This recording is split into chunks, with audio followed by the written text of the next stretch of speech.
दोस्तों कुछ कुछ सीलिंग फैन में केवल कैपेसिटर बदलने से सीलिंग फैन का स्पीड बढ़ जाता है और पहले का सही हवा देने लगता है। लेकिन दोस्तों सभी सीलिंग फैन में सेम प्रॉब्लम नहीं होता है।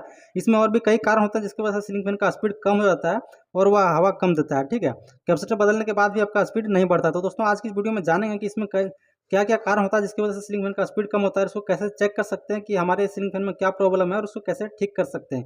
तो दोस्तों वीडियो के अंत तक बने रहें और हमारे चैनल को सब्सक्राइब नहीं किए तो चैनल को भी सब्सक्राइब जरूर कर लें, घंटी वाले बेल आइकन के ऑल पर क्लिक कर लें जिससे आने वाले और भी वीडियो का नोटिफिकेशन आपको मिलता रहेगा। तो चलिए शुरू करते हैं आज की इस वीडियो को। तो चलिए जानते हैं सीलिंग फैन स्लो स्पीड चलने का क्या क्या कारण हो सकता है और यह धीरे धीरे क्यों घूमता है। तो दोस्तों सबसे पहला कारण जो आपका हो सकता है आपका घर का वोल्टेज जो है। दोस्तों अगर आपका घर का वोल्टेज प्रॉपर नहीं है, वो सही से वोल्टेज आपका कम आ रहा है, एक सीलिंग फैन अच्छे से वर्क करने के लिए 220 वोल्ट आपको चाहिए। तो दोस्तों इससे कम आपका आता है, घर का वोल्टेज कम रहता है, हमेशा कम रहता है, तो आपका सीलिंग फैन जो है सो धीरे धीरे घूमेगा, इसका स्पीड आपको कम देखने को मिलेगा। ठीक है, उसके बाद दोस्तों दूसरा नंबर पे आपका आता है फैन रेगुलेटर, जिससे आप सीलिंग फैन को कंट्रोल करते हैं, कम या ज़्यादा करते हैं। दोस्तों इसमें होता है कि कभी कभी रेगुलेटर खराब होता है जिसकी वजह से सीलिंग फैन का स्पीड कम घूमता है और ये धीरे धीरे घूमता है। ठीक है, इसमें दोस्तों आप 1-2 नंबर पे चलाते हैं तो आपका पंखा बहुत धीरे घूमता है, फिर इसमें जब तक आप 4 नंबर या 5 नंबर पे नहीं करते तब तक इसका स्पीड नहीं बढ़ता है। तो दोस्तों अगर इस तरह का प्रॉब्लम है, 1-2 नंबर पे आपका पंखा नहीं चल रहा है और 4 या 5 नंबर पे करने के बाद ही पंखा चल रहा है, तो दोस्तों आपका रेगुलेटर खराब हो चुका है, जिसकी वजह से दोस्तों आपका सीलिंग फैन का स्पीड भी कम है। तो आपको रेगुलेटर को बदलना बहुत ज़रूरी है। ठीक है, अगर दोस्तों आपका रेगुलेटर भी ठीक है और आपका घर का वोल्टेज भी ठीक है, तो तीसरे नंबर पे आपको चेक करना है कि दोस्तों आपका सीलिंग फैन कहीं से आवाज़ तो नहीं कर रहा है। आपको सीलिंग फैन जो है बंद कर लेना है, या फिर दोस्तों जब भी आपका सीलिंग फैन चलता है, चालू रहता है, उस कंडीशन में आपको दोस्तों देखना है कि आपका सीलिंग फैन कहीं से आवाज़ नहीं करना चाहिए, वो कहीं से कट कट की आवाज़ तो नहीं आ रहा, या फिर दोस्तों कहीं से आपका पंखा जाम तो नहीं चल रहा है। पंखा बिल्कुल फ्री होना चाहिए। अगर जाम चलता है तो दोस्तों इसकी वजह से भी आपका पंखा जो है सो स्पीड धीरे हो जाता है। उसमें आपका कैपेसिटर नया फिर ला करके लगाते हैं, फिर भी आपका स्पीड धीरे देखने को मिलता है, क्योंकि दोस्तों इसमें आपका पंखा जाम होता है। दोस्तों सीलिंग फैन के अंदर तो बेरिंग लगा हुआ होता है और पंखा आपका ज़्यादा पुराना हो गया या फिर दोस्तों 2-3 साल तक हो गया, उसके बाद आपको पंखा को रिपेयर नहीं किया, तो उसमें होता क्या है कि आपका जो बेरिंग है सो खराब हो जाता है और उसकी वजह से सीलिंग फैन आपका जो है सो जाम हो जाता है और उसकी वजह से आपका सीलिंग फैन जो है सो धीरे घूमने लगता है। उसमें आप कैपेसिटर चेंज भी कर देते हैं तो आपका जो पंखा है स्पीड नहीं घूमता और वह बिल्कुल धीरे घूमता है। ठीक है, अगर दोस्तों इन सभी चीज़ आपका सही है, फैन रेगुलेटर भी सही है, आपका वोल्टेज भी सही आ रहा है, पंखा भी बिल्कुल कहीं से जाम नहीं, बिल्कुल कहीं से आवाज़ नहीं कर रहा है,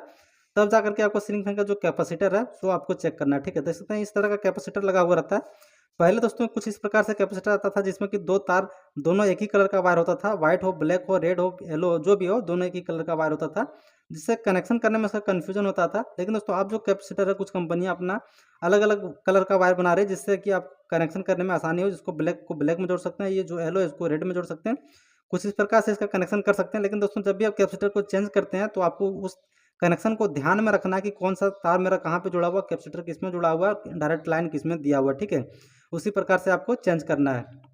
तो दोस्तों सबसे पहले आपको कैपेसिटर को चेक करना है कि कैपेसिटर आपका सही है या नहीं, कहीं कैपेसिटर वीक तो नहीं हो गया। तो आपको ये सबसे पहले एक भी चीज़ चेक करना है कि आपका सीलिंग फैन में जो कैपेसिटर लगा हुआ है कितना एमएफडी का, 2.50 का या फिर 2.25 का है। ठीक है, अगर दोस्तों 2.25 का लगा हुआ है तो आप 2.25 का ही फिर से नया मार्केट से खरीद करके ला लगा सकते हैं, या फिर 2.50 का है तो उसमें 2.50 का ही लगाएं, इससे ज़्यादा का नहीं लगाएं। अगर 2.25 का है तो उसके जगह पे आप 2.50 लगा सकते हैं। अगर ज़्यादा दिन सीलिंग फैन आपका पुराना हो गया तो दोस्तों 3-15 का, इससे ज़्यादा का नहीं लगाना चाहिए।